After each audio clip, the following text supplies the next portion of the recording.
Hey guys, what's going on? I am in Tokyo right now. I'm at the end of my first week in Japan. And actually, this is the last day for me in Japan for now. I have to go back to the States and do some more music stuff. But yeah, this has been an amazing week in Japan. It's been really good to kind of jump in here without knowing a lot about the culture, other than having read stuff and watched videos.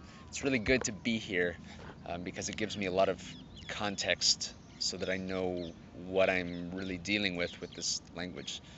So, anyway, it's given me a lot of renewed motivation to work on the language. And today I wanted to answer some questions that have come up over the last couple months in like YouTube video comments and stuff. So let's check it out. First of all, Andy Brown asks, I have a question about your learning schedule. While you learn, are you working a full-time job, etc.? So my learning schedule is very irregular in that my work schedule is really irregular. So I think it's the equivalent of a full-time job. I mean, the same kind of hours and commitments, but it changes from day to day, week to week. So I'm a musician and I'm mainly working as a touring musician, which means that when I'm on tour, sometimes it's been difficult to get my studies done.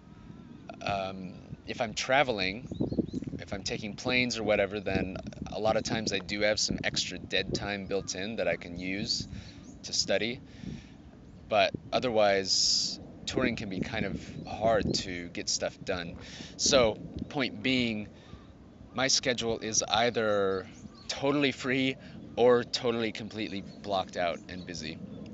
So instead of having, you know, a little bit of time each day, sometimes it's no time each day for a whole block of several days or weeks in a row, and then another block that's really free where I can study a lot. So I think it's the same amount of time as a regular job, but it's really unpredictable, or it changes a lot in that way. The next question is from Leucius, and I'm going to paraphrase this, but he's asking, when do you add a kanji or a word to your list of stuff you know? How do you count how many things you know? And this is a very good question because what does it really mean to know a thing? Does it mean you can recall it all the time without fail, or you can recall it in the right context, or what does that mean? The best way that I have to measure it for the purposes of this Japanese thing and the way that I'm doing it is I just write it down when it goes into my flashcards. So that's the best moment I can think of to count words in kanji. So that's how I do it. When it's in my flashcards, I add it to the list. But obviously, that total number includes a lot of stuff that I know well, some stuff I know kind of well, and some stuff that's brand new. So take it for what it is with a grain of salt. Japanese Journey asks, what resources do you use for pitch accent rules? I have a plugin in Anki, or an add-on, I forget what they call it, but it's an add-on that you type in a kanji in a certain field and it automatically spits out the pitch accent rules. So I made a video about that kind of early on in my learning process, about setting up Anki and using add-ons. I forget which video it is, but I'll link to it here. But you can find that add-on. It's free and it works great. Other than that, I try to have recordings of everything. So that would actually probably be my main resource at this point, is my ears, just listening.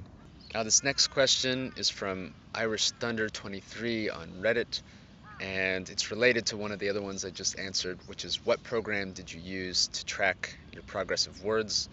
And it's just Excel, Microsoft Excel. Or actually, I have a Mac, so it's whatever the equivalent of that is. Numbers, I think it's called.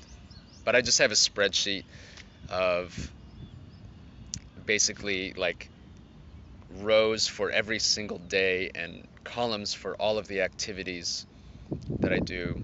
And so I can keep track of my time every day for each activity, as well as the number of words or kanji that I put into my flashcard system on that day. So it's just a big spreadsheet, nothing special. Next question. This is from Vlad. I'm not sure the pronunciation of the last name. I'm sorry. Vlad Vidovichenko. He asks, and this is an important question because it comes up a lot. He asks, when you encounter a new kanji, and they're known to have two, three, or four pronunciations or more, which one do you learn? Or do you try and memorize them all? I have just been learning kanji pronunciations as they come up with vocabulary. So basically, I would just learn one pronunciation of that kanji, and I would learn whatever pronunciation fits with that word. And then if I encounter that kanji again, and it has a new pronunciation, then I learn that pronunciation then. But that's been working okay, so I don't think I have any need to change that now. Yeah, I think that it's working, and it's a good enough approach for right now. I Heart Nihon asks, just curious, what would you like to use your Japanese skills for? I mean, short term and long term. Um, this language for me is a bit different from the others in that I learned French and Italian because I knew people that spoke it and I wanted to speak with them, and I was spending time in those countries.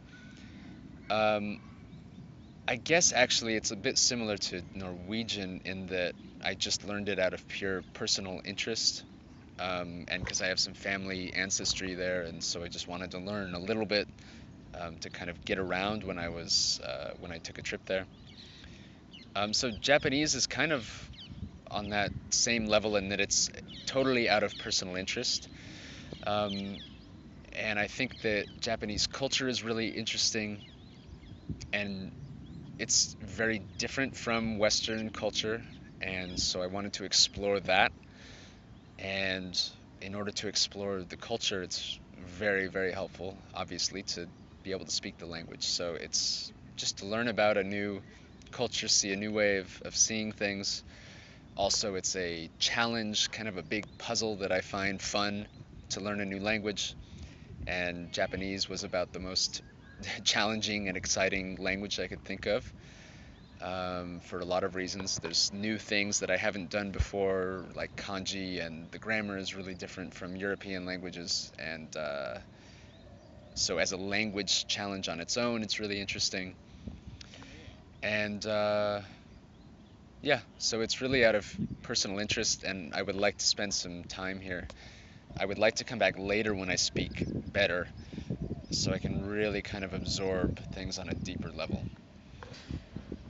But after that, who knows? You never know where a language will lead you, because I've learned some languages and then I meet people in those languages and you start having friendships and then you have more motivation to learn them, and it becomes a different thing. You started out learning maybe to order in a restaurant, but then you hit that level and you go, oh, I want to go to the next stage. I want to speak with my friends. And then you get there and then you go, well, maybe I really want to speak this really well. So who knows where it'll lead.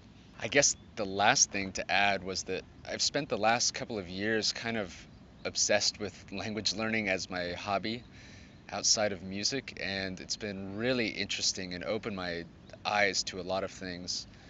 And it allowed me to kind of see a lot of things very differently in a very short period of time, especially with the languages like French or Italian that you can pick up a bit faster.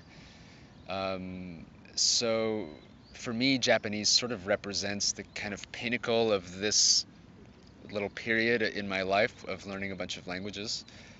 To do something that's really on the extreme end of that activity. And I think after that, I'll kind of be satisfied with the language learning aspect of things. And so I don't think I'm going to be learning any new languages anytime soon. I think I'm going to change my focus after this year to improving the language that I do speak, and using those languages in life or in work or whatever. So it'll shift from a focus on this fun learning process to actually the practical application of those languages. Eric Janelle asks, what are you doing for reading practice? I know you're doing spaced repetition systems with Anki. What about enjoyment type reading? Well, I talked about reading recently, but I'm not really doing any of it for pleasure yet, because I don't understand enough yet to really benefit much from that. So right now I'm just focusing on studying, and then later I'm going to start adding in things like reading and watching movies and that kind of thing. Okay, Abran Mendoza asks about the Fluent Forever 625 list. Did you learn those words through sentences or context? Um, Also, did you randomize the list or take it as it gives? Let's see. Those words I did not learn with sentences. I just learned them by themselves.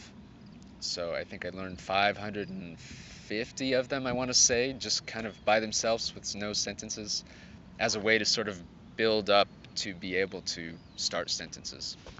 I think I could have moved to phrases and sentences earlier, but anyway, that's just what I did.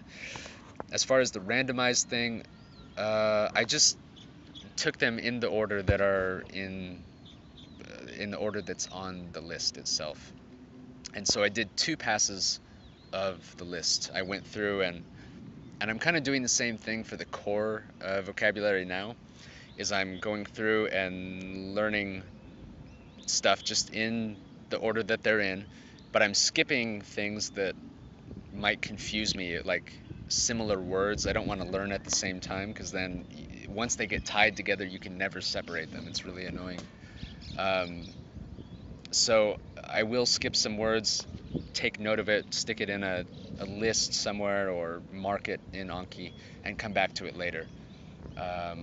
So anyway, I'll do 1 pass where I learn most of the stuff with a few things skipped, and then I did a second pass where I do all that extra stuff that I missed the first time. And that's it for today, so thanks for watching. Hope you enjoyed, and I'll see you next time. Bye.